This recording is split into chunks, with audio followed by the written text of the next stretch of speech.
The BrawlerGEN USB variant featured in today's review was provided courtesy of Retro Fighters and Castlemania games.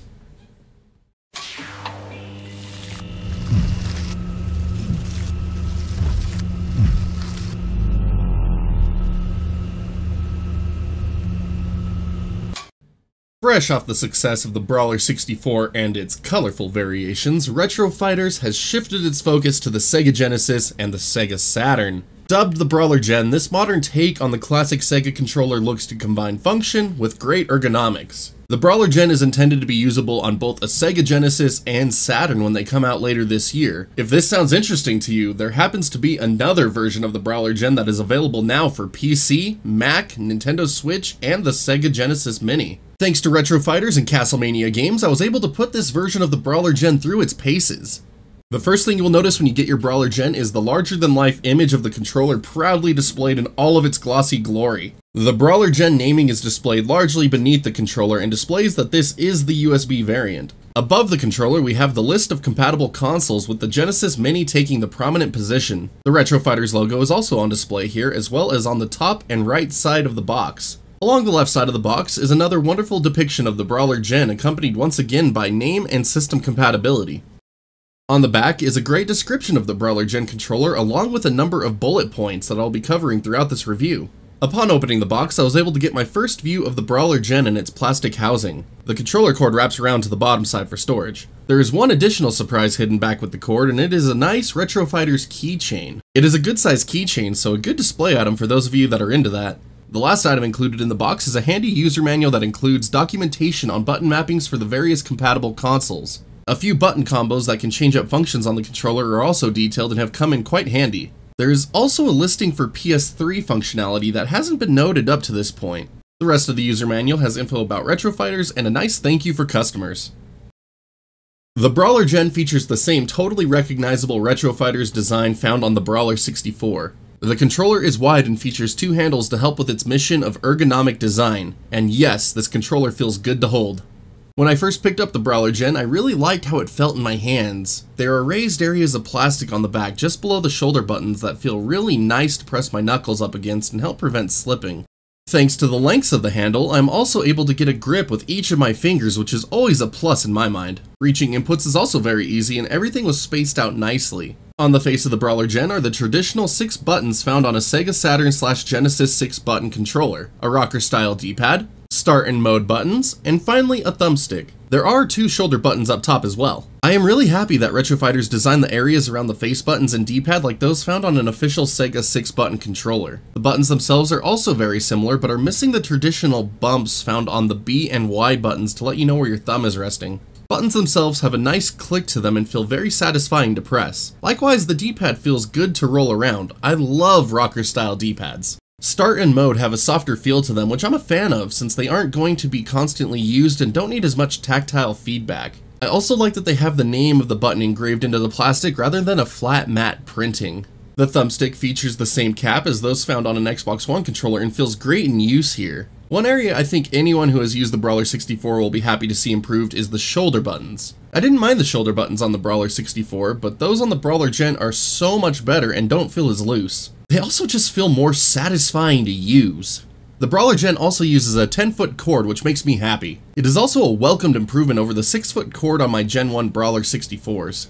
As far as build quality is concerned, the BrawlerGEN is a sturdy controller. It has a good weight to it, so anyone who felt the Brawler 64 was too light without the rumble pack should be pleased. The construction is also solid enough that the controller has no give upon heavy presses or a rage-induced twist. Speaking of rage-induced twists, the BrawlerGEN has once again held up well to my merry assortment of rage tests. Cord swinging? Not a problem. Smashed onto the floor? You can do better than that.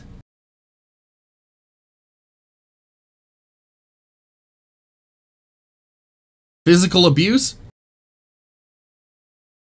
Pfft, easy. The full weight of my body jumping upon it? Worrisome, but handled like a champ. It will take a fair amount of abuse to take the BrawlerGEN out of this fight.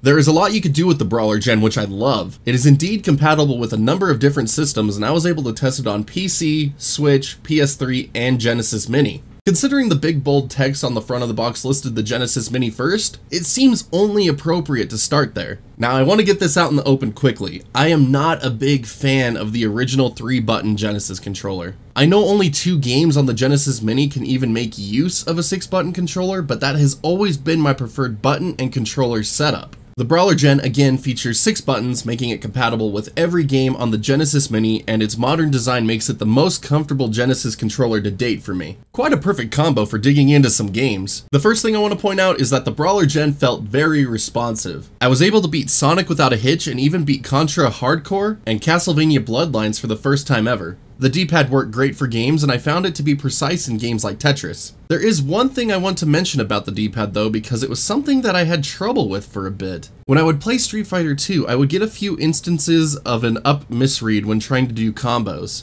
As I have used the controller more, the occurrences of these misreads have disappeared. Either I got used to the motion of the D-pad, or I loosened something up inside of it over the course of my testing. Regardless, it feels great to use now, so I can't complain. Now, when using the BrawlerGEN on the Genesis Mini, the D-pad and analog stick are mirrored. Despite all the games of the time being built around D-pad use, there are numerous games I will always find more comfortable to play using an analog stick. Playing Road Rash 2 and Space Harrier feels right at home on an analog stick, and even the new port of Darius felt awesome. The analog stick itself has a good range of motion and feels very smooth to use. I'm also loving they went with an Xbox One style thumb cap because it just feels so good and gives a great grip.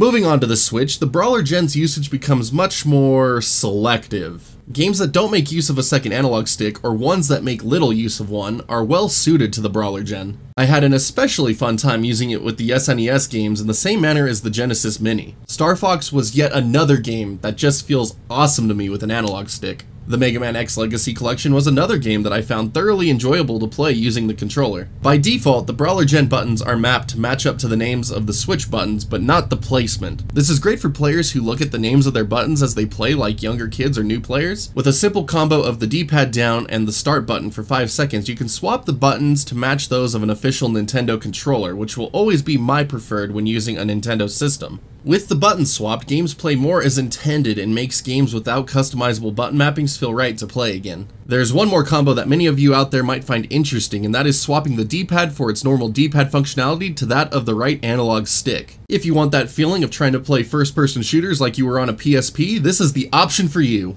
While not extremely practical, it was fun to mess with. The more practical use to me came from testing Smash Ultimate. I like having the right analog stick to do quick smash attacks. And with the ability to remap the D-pad to the right analog stick, I could easily pull off a quick smash attack when wanted. And seriously, we all know Smash needs yet another controller input option, right? One cool thing I would like to call out is that the BrawlerGEN is able to go back to the Switch home menu at any time with the combo of Start and A at the same time. This was very convenient and made it so I didn't need to keep a Joy-Con on hand for any reason while testing. PS3 usage is identical to that of the Switch with the same limitations and button combos. Games that don't need constant use of the right analog stick worked great. I didn't spend the most time testing the controller on PS3 since most of my game library needed a second analog stick, and after messing around with Doom on the Switch, I didn't think we all needed to see that again. Anyone that still goes back to play the abundant fighting game library on PS3 will likely be pleased with the BrawlerGEN and its 6-button design. The only downside on PS3 usage was there didn't seem to be the same menu functionality as there was on Switch, so I had to keep a DualShock 3 close by to switch games or check on trophy progress.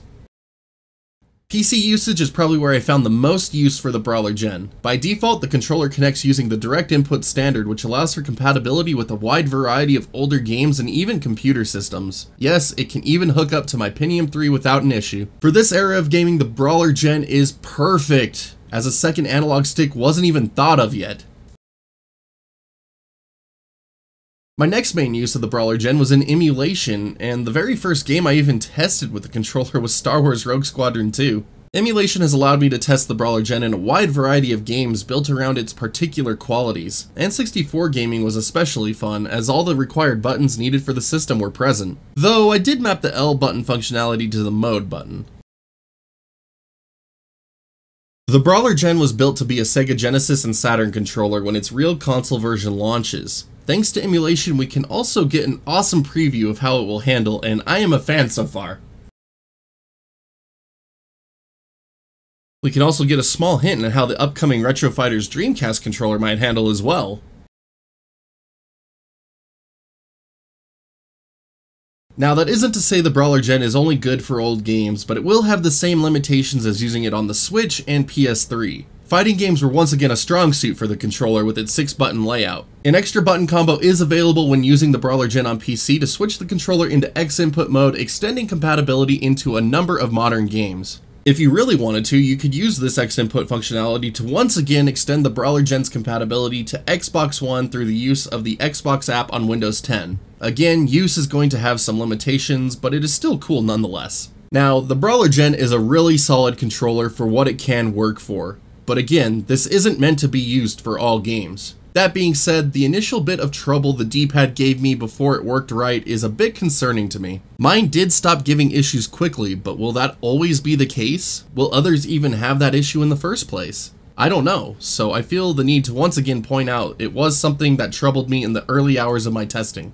I have one more huge nitpick with the BrawlerGEN, and yes, this is a nitpick and not related to use in any way, but the controller could really have benefited from some color or an added logo on the front to fill the empty space between the D-pad and buttons. The lines found on the grips of the Brawler 64 would also have been a welcomed return to me aesthetically. Again, this is nothing more than nitpick, but aesthetically, it makes the BrawlerGEN feel more like a prototype than a finished controller to me. Overall, I have found the BrawlerGEN USB version to be a great controller for what it is suited to play. There are limitations present in modern games for sure, but it shines in anything retro or retro-inspired. The number of systems it is compatible with is also a huge plus and can open the controller up to even more use. As an emulation controller, the BrawlerGEN is suited to a number of different systems and can play things perfectly. Buttons, thumbstick, and D-pad were very responsive and accurate. The controller is also well constructed and has taken a lot of punishment without faltering. At a price of $29.99, the BrawlerGEN is more expensive than competing USB options, but it brings added functionality that more than justifies the price. It is also the most comfortable Genesis-inspired option out there. If you are looking for a good controller to add to your Genesis Mini or emulation device, check it out now at Castlemania Games. Thank you so much for making it to the end of today's review. After some initial skepticism, the BrawlerGEN has really turned into quite a surprisingly strong controller for me. I was able to use it for a lot more than I was really anticipating, and its use as an emulation controller, it just really is top-notch.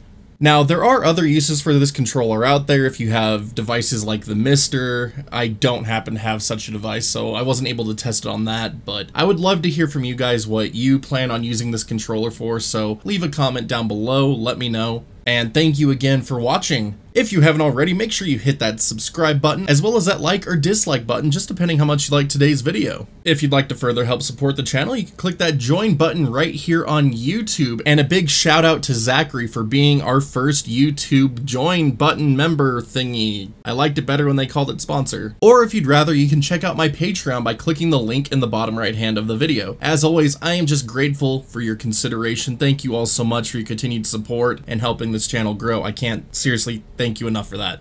But until next time, stay awesome, and we will see you all back next video.